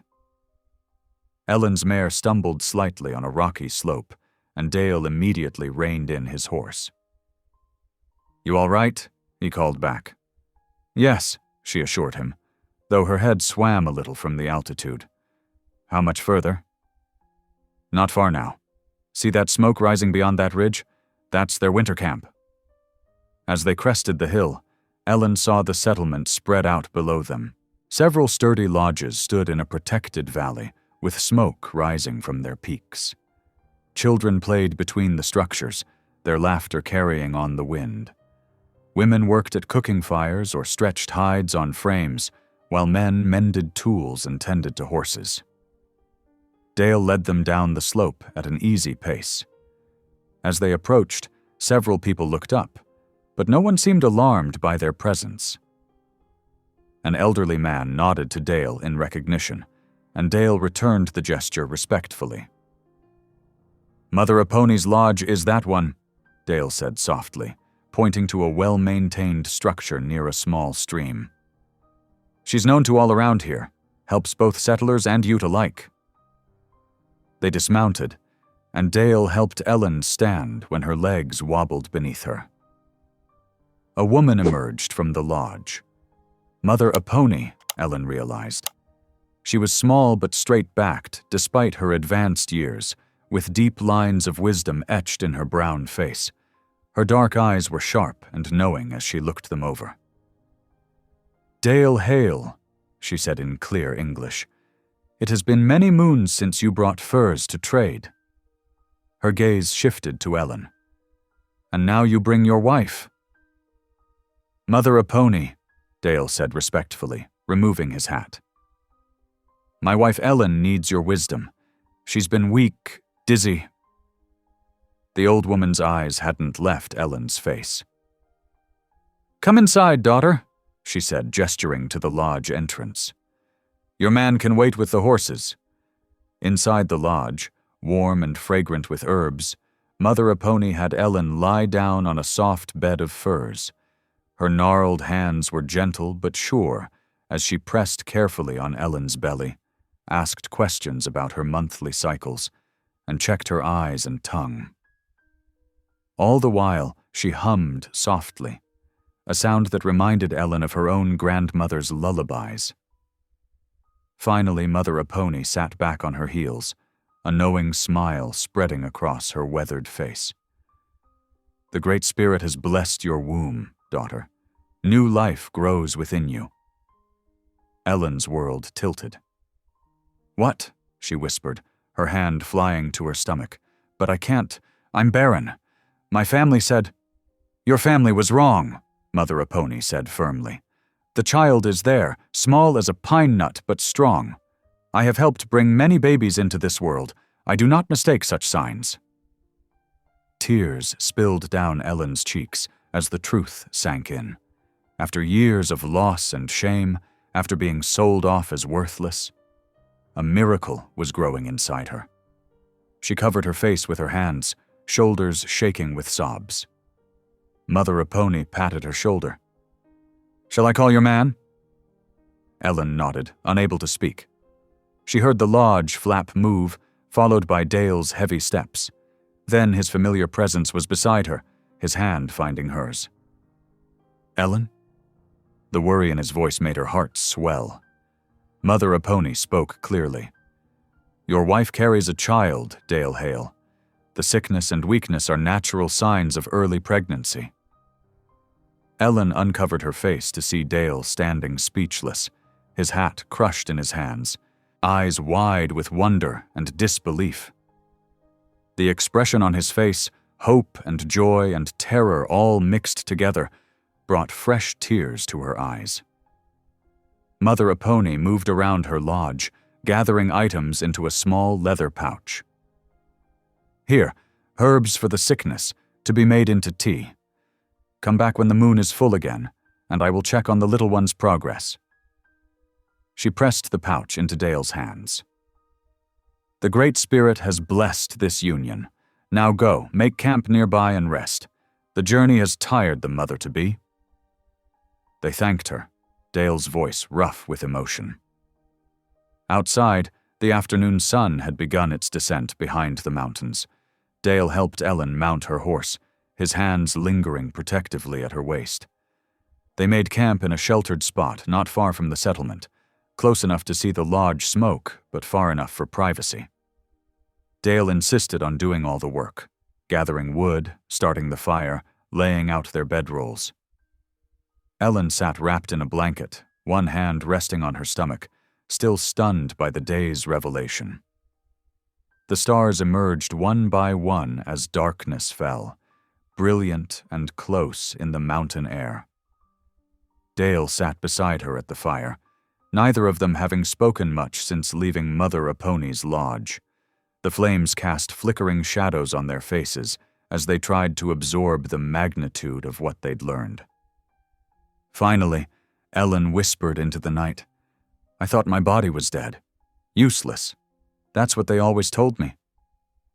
Dale's arm went around her shoulders, pulling her close. "It was just waiting for love," he said softly. "Waiting for the right time. For us." She turned her face into his chest, breathing in his familiar scent of leather and pine. His hand covered hers where it rested on her stomach, and they sat in reverent silence, watching the stars wheel overhead. Neither felt the need to sleep, too full of wonder at the miracle they'd been given. As the night deepened, Dale prayed quietly, his voice mixing with the crackle of the fire. Lord, we ain't worthy of such blessing, but we thank you with all our hearts. Watch over this child, this precious gift. Help us be the parents it deserves. Ellen echoed his Amen, feeling truly blessed for the first time in years. They held each other until the first light of dawn touched the eastern sky, their hearts too full for sleep. The child within her, their child, was proof that God hadn't forgotten them after all. Love had brought new life to what seemed barren, had transformed their suffering into joy. As the sun rose over the mountains, painting the snow-capped peaks in pink and gold, Ellen felt Dale's lips press against her temple. They would face whatever came next together. Not just the two of them now, but three. The thought filled her with both terror and sublime happiness. The morning breeze carried the scent of pine and melting snow, and somewhere in the distance, a meadowlark began to sing. The first signs of spring came gradually to the high country. Patches of bare ground emerged from melting snow like islands in a white sea. The creek ice thinned and cracked, releasing musical trickles of water beneath. Dale and Ellen watched nature's slow awakening from their hidden cabin, marking each change with quiet joy. One mild morning in early April, Dale stood at the cabin door, scanning the awakening forest. "Reckon it's time to set some beaver traps," he said, shouldering his gear. "The pelts will fetch good prices come trading season." Ellen paused in her mending, concern crossing her face. "Be careful out there." "Always am." He kissed her forehead, then bent to kiss her growing belly. "You two rest easy while I'm gone." She watched from the doorway as he disappeared into the trees, his familiar figure getting smaller until the forest swallowed him whole. Her hand drifted to the slight swell beneath her dress. Barely visible yet, but definitely there. The morning sickness had eased, replaced by a deep, contented tiredness that Mother Apony assured her was normal. While Dale was gone, Ellen explored the area near the cabin. She found a promising spot for a garden, a south-facing patch of earth near the creek where the snow had already melted. The soil felt rich between her fingers, dark and crumbly. She marked the boundaries with sticks, already imagining rows of beans and carrots. Dale returned at dusk with 2 beaver pelts and a spring turkey. "Found your garden spot," he said as he cleaned the turkey. "Good choice. Soil will warm up quick there." "Think it's safe to plant so early?" Ellen asked, setting out plates for supper. "We'll watch the weather." He glanced up from his work. "But it's good to have hope in something growing." The next few weeks settled into a rhythm. Dale checked his trap lines at dawn, ranging further as the snow retreated. He brought home beaver, muskrat, and occasionally elk meat. Ellen prepared the pelts, scraping and stretching them carefully as he'd taught her. Her fingers grew skilled at the work, finding satisfaction in transforming raw hides into valuable furs. Between pelt preparation, she worked on the garden. Dale helped her clear the plot and build a simple fence to keep deer out. They planted hardy vegetables first: potatoes, onions, and peas. Ellen visited the patch each morning, watching for the first green shoots to break through the dark soil. One evening, Dale came home with more than just pelts. "Met Jim Carson on the trap line today," he said, pulling letters from his coat. "He brought news from town." Ellen's hands trembled as she took the papers. The first was from Preacher Ames, full of prayers and encouragement. The second made her blood run cold, a warning from a friend that her brother-in-law still sought revenge, claiming Dale had stolen both property and family honor. "He won't let it rest," she whispered, sinking into a chair. Dale knelt beside her, taking her hands in his. "We'll face it when we must. But not today. Today we're safe. We're together. And we're blessed." He touched her growing belly gently. "That's all that matters right now." Ellen nodded, drawing strength from his steadiness. That night, they read aloud the verse Preacher Ames had given them at their wedding. "With God, nothing shall be impossible." The words felt more true with each passing day. As May warmed the mountains, Dale began working on a special project. Ellen would hear him in the evenings, whittling and measuring behind the cabin. When she tried to peek, he shooed her away with a mysterious smile. Finally, one morning, he led her outside to reveal his creation.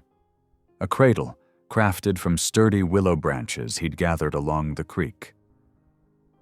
"Oh, Dale," Ellen breathed, running her hands over the smooth wood. He'd woven the branches in an intricate pattern, creating a sturdy basket that would rock gently on its curved base. "Needs a mattress still," he said gruffly, but his eyes shone with pride. "Thought you might stuff one with cattail down, softer than feathers." Ellen hugged him, pressing her face into his chest to hide her tears. Every day, his quiet ways of showing love healed another crack in her heart. They hung the cradle from the cabin's main beam, where it would catch the morning light. Ellen found herself pausing often to touch it, marveling at how something so simple could hold such promise. The garden flourished as June arrived, bringing warmer days and afternoon thunderstorms. Pea vines climbed their poles, potato plants spread their leaves, and tender lettuce sprouted in neat rows. Ellen spent hours there, weeding and watering, singing old hymns to her growing child. Dale watched her from the cabin one morning, smiling at how she glowed in the early light. He'd been working on another surprise, a small wooden cross, carved from pine and polished smooth. That evening, he hung it by the window where the setting sun would catch it. Ellen touched it gently. "It's beautiful." "Thought we could use a reminder," Dale said softly. "Of who brought us together, who blessed us with this miracle." He placed his hand on her belly, which now curved noticeably beneath her dress. They'd taken to sitting outside after supper, watching darkness gather in the valley. This evening was especially fine, warm and still, with the first fireflies of the season rising from the creek bank. Their tiny lights danced over the water like earth-bound stars. "Look," Ellen whispered, pointing to where two fireflies spiraled together, their lights blinking in what seemed like perfect harmony. "Like they're dancing," Dale chuckled, a rare and wonderful sound. "Reckon they are, at that." Ellen's laugh joined his, bright and clear in the gathering dusk.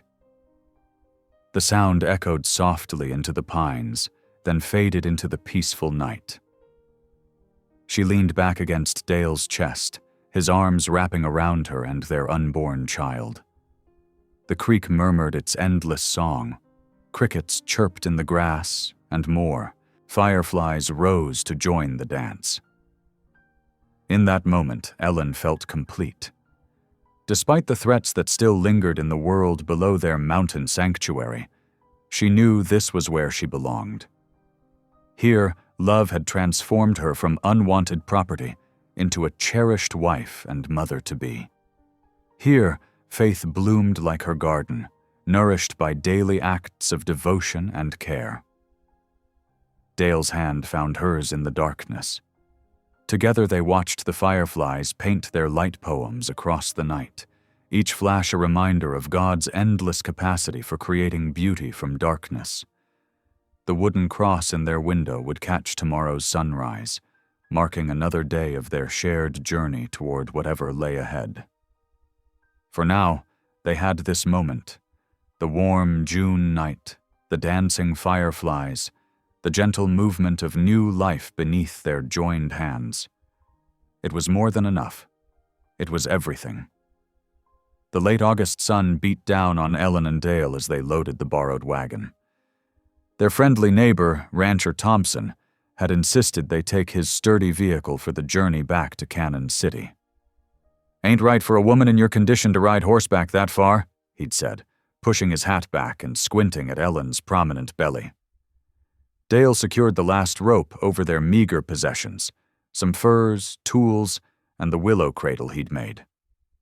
Ellen stood in the shade of a pine tree, one hand resting on her stomach. At 7 months along, the child moved constantly now, especially in the cool mornings. "You certain about this?" Dale asked softly, coming to stand beside her. Ellen nodded. "We can't hide forever. The baby deserves better than being born in shadows." They set out at dawn the next day.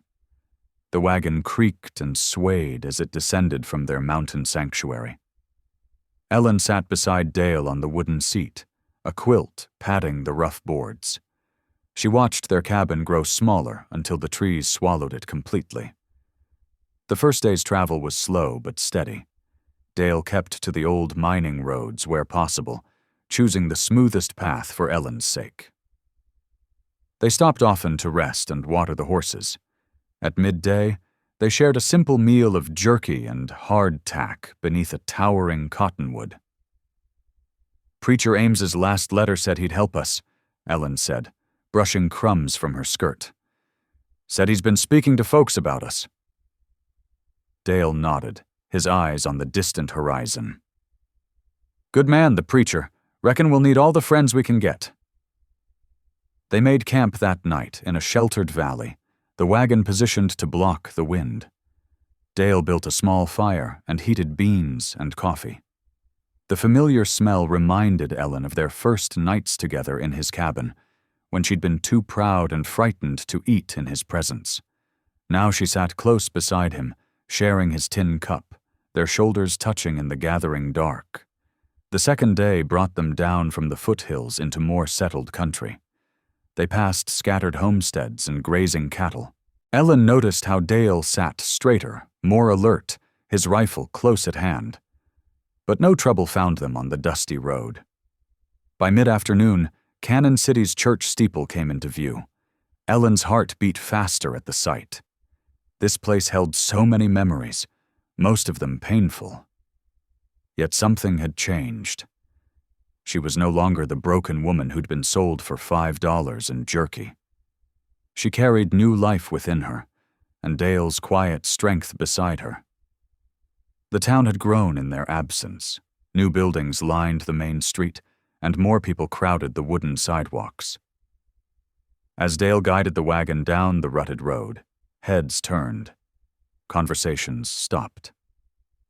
Ellen felt the weight of their stares. "Just keep your head high," Dale murmured. "You've nothing to be ashamed of." They hadn't gone far when a familiar figure stepped into the street. Preacher Amos Ames stood before them, his weathered face breaking into a wide smile. Dale drew the wagon to a halt. "Welcome home, children," the preacher called out, approaching Ellen's side of the wagon. His eyes grew wide at the sight of her condition. "Why, Ellen Ward, or should I say Ellen Hale, you're absolutely blooming." Ellen felt tears spring to her eyes as the old man reached up to clasp her hand. His grip was warm and firm, full of acceptance. "The Lord has blessed you indeed," he said, his voice carrying clearly to the gathering onlookers. "A mountain miracle, if ever I saw one." Dale climbed down from the wagon and shook the preacher's hand. They spoke quietly for a moment. Then Ames gestured towards the church. "I've got a place fixed up for you out back. Nothing fancy, mind you, but it's solid and dry. Should do until you get properly settled." The small shack behind the church was indeed humble, just 2 rooms with a lean-to kitchen. But it was clean, and someone had left fresh straw in the mattress and flowers in a tin can on the windowsill. Ellen recognized Mother Aponi's touch in the bundles of dried herbs hanging from the rafters. "The old Ute woman came down special to prepare it," Ames explained. "Said she's watching over you both." They unloaded the wagon as the sun began to set. Dale hung the wooden cross in their new bedroom window, just as it had hung in the cabin. Ellen arranged their few belongings, making the spare space feel more like home. The willow cradle found a place of honor near their bed. That evening, Dale walked into town to inquire about work. He returned with good news. The sawmill needed strong backs for hauling timber, and they didn't ask questions about a man's past. The pay wasn't much, but it would keep food on their table and a roof over their heads. "Proper work for a proper life," he said, washing up for supper. "No more hiding in the hills." Ellen served their simple meal on the preacher's loaned dishes. Through the open window she could hear the town settling into night, doors closing, dogs barking, the saloon's piano playing distantly. It felt strange after so many months of mountain silence. Later, as Dale slept beside her, Ellen sat up writing by candlelight. The letter to her mother had been forming in her mind for weeks. Now the words flowed onto the page. "Dear Mother, I write to you not in anger or blame, but in hope of peace. God has blessed me beyond measure. The child I carry is proof that His mercy reaches even those deemed barren and worthless. Dale is a good man who sees me as God does, worthy of love and respect. I pray that you might find it in your heart to know us as we truly are, not as others have painted us." She wrote until the candle burned low, pouring out her heart. Whether her mother would read the letter or burn it unread, Ellen couldn't know. But the writing itself felt like a step toward healing. The next few weeks passed in a blur of adjustment. Dale left each morning before dawn for the sawmill, returning at dusk with sawdust in his hair and splinters in his hands. Ellen kept their small home, traded with neighbors, and helped the preacher's wife mend church linens. Her belly grew larger, and women who had once shunned her now stopped to offer advice about birthing and babies. The autumn wind brought changes to Cannon City. New settlers arrived daily, and the town buzzed with talk of silver strikes in the mountains. The air smelled of cedar smoke and frost, with an underlying current of promise. Ellen felt it too, the possibility of a fresh start, of finding their place in this growing community. Yet she never forgot the threats that had driven them into hiding. Her brother-in-law's face still haunted her dreams sometimes. Each day that passed without trouble was a blessing, but Dale remained watchful. He kept his rifle clean and close, even as he built a life of honest labor. "We'll face whatever comes," he told her one evening as they sat in their doorway, watching the sunset paint the church steeple gold. "Together, with faith and truth on our side." Ellen leaned against his shoulder, feeling their child move within her. The town's sounds washed over them: wagon wheels, children's laughter, the distant whistle of a train. Here they were, no longer hiding but not fully free, waiting to see if love and courage could overcome the shadows of the past. The autumn wind rustled the leaves of the cottonwood tree shading their small home. Ellen breathed deeply of the cedar-scented air, one hand holding Dale's work-roughened fingers, the other cradling their growing miracle. For now, this moment of peace was enough. Tomorrow would bring what it would bring. The knock came just as Ellen was sweeping frost from the front step. 3 deputies stood in the pale morning light, their badges catching the sun. Behind them loomed her brother-in-law, his face tight with vindictive triumph. "Mrs. Hale," Sheriff Pike said, removing his hat. His weathered face showed clear discomfort. "I've got papers here from the territorial court." Dale appeared in the doorway, one hand resting protectively on Ellen's shoulder. "What's this about, Sheriff?" The sheriff unfolded an official document. "Complaint filed by Mr. Ward here. Claims you bewitched his sister-in-law, making the marriage void. Says you abducted her and committed fraud." "That's a lie!" Ellen's voice shook with anger. Her hand moved instinctively to her swollen belly. "I'm sorry, ma'am," Sheriff Pike said quietly. "Law says I got to bring him in. Trial's set for 2 weeks from today." Dale squeezed Ellen's shoulder before stepping forward, head held high. "No need for change, Sheriff. I'll come peaceful." As they led Dale away, Preacher Ames hurried up the street. "I saw them coming," he said, putting an arm around Ellen. "Don't fear, child. Mother Apony and I will stand with you both." That evening, alone in their small home, Ellen knelt by the cold hearth. "Lord," she whispered, "give me strength to face what's coming."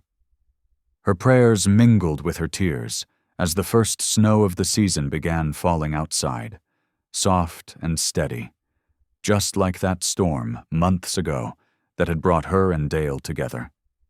Through the window, white flakes drifted down in the gathering darkness, covering Cannon City in a familiar blanket of silence. The days after Dale's arrest dragged like molasses in winter. Each afternoon, Ellen made her way to the small jailhouse, carrying fresh-baked bread and carefully chosen Bible passages. The worn floorboards creaked beneath her feet as she settled onto a wooden stool outside his cell. "You need your rest," Dale would say, his gentle eyes concerned. "Think of the baby." But Ellen shook her head, firm as mountain stone. "We face this together." Around town, whispers followed her like autumn leaves. Some folks crossed the street when they saw her coming, while others offered secret smiles of support. The truth hung somewhere between scandal and miracle. One evening, as sunset painted the church windows amber, Ellen stood before the congregation. Her hands trembled, but her voice rang clear as she shared their story. She spoke of that bitter night when Dale first offered her his blanket, of prayers whispered through cabin walls, and of God's love blooming in a blizzard's heart. "The Lord moved in that storm," she testified, melting 2 frozen hearts into one. Silence filled the chapel like morning fog. Here and there, handkerchiefs dabbed at eyes. Preacher Ames stepped forward, laying weathered hands upon her shoulders. "Lord," he prayed, his voice deep as thunder, "let truth shine bright as dawn." Walking home under starlight, Ellen felt the first sharp pain, then another. Her hands clutched her belly as fear gripped her heart. The baby wasn't due for weeks. She sent the preacher's boy running 2 directions, one to fetch Dr. Mills, the other to find Mother Apony in the Ute settlement. Snow fell thick as wool blankets when Ellen woke. Each breath brought fresh waves of pain, but she set her jaw firm. "I must go," she told Mother Apony, who'd stayed through the night. "Dale needs me there." The courthouse buzzed like a stirred beehive when Preacher Ames helped her inside. Every bench creaked with townsfolk, their faces a mix of concern and curiosity. Ellen's brother-in-law stood at the front, face red as a summer apple. "She was my property by right," he shouted, pointing a finger. "This trapper bewitched her." Dale sat straight-backed, his hands folded calm as still water. When the judge asked him to speak, he simply opened the worn Bible and read, "Love bears all things, believes all things, hopes all things, endures all things." Ellen's turn came next. She gripped the witness stand, her voice steady despite the pain. "I was sold for $5 silver and dried meat," she began. The room fell silent as fresh snow as she told of the storm that brought them together, of prayers through cabin walls, of marriage blessed by God's own hand. The judge frowned, fingers drumming his desk. Law wrestled with mercy in his eyes. Suddenly, Ellen gasped. Warm wetness soaked her skirts as pain knifed through her middle. The room erupted in chaos as she swayed, Preacher Ames catching her before she fell. "Get Dr. Mills!" the judge thundered, his gavel forgotten. "Clear the court!" Within moments, the courthouse transformed. Women swept forward with blankets while men carried benches aside. Mother Apony knelt beside Ellen, her weathered hands steady and sure. Dr. Mills burst through the door, snow dusting his coat, medical bag clutched tight. "The baby comes now," Mother Apony announced, her voice carrying authority that silenced the whispers. Dale strained against his handcuffs, eyes fixed on Ellen. "Please," he whispered to Sheriff Pike. The lawman hesitated, then pulled out his keys. The gentle click of opening cuffs echoed through the hall. Ellen gripped Dale's calloused hand as pain racked her body. Hours passed like water over stone. Mother Apony murmured encouragement, while Dr. Mills nodded approval at their shared work. Townsfolk stood against the walls, heads bowed in prayer.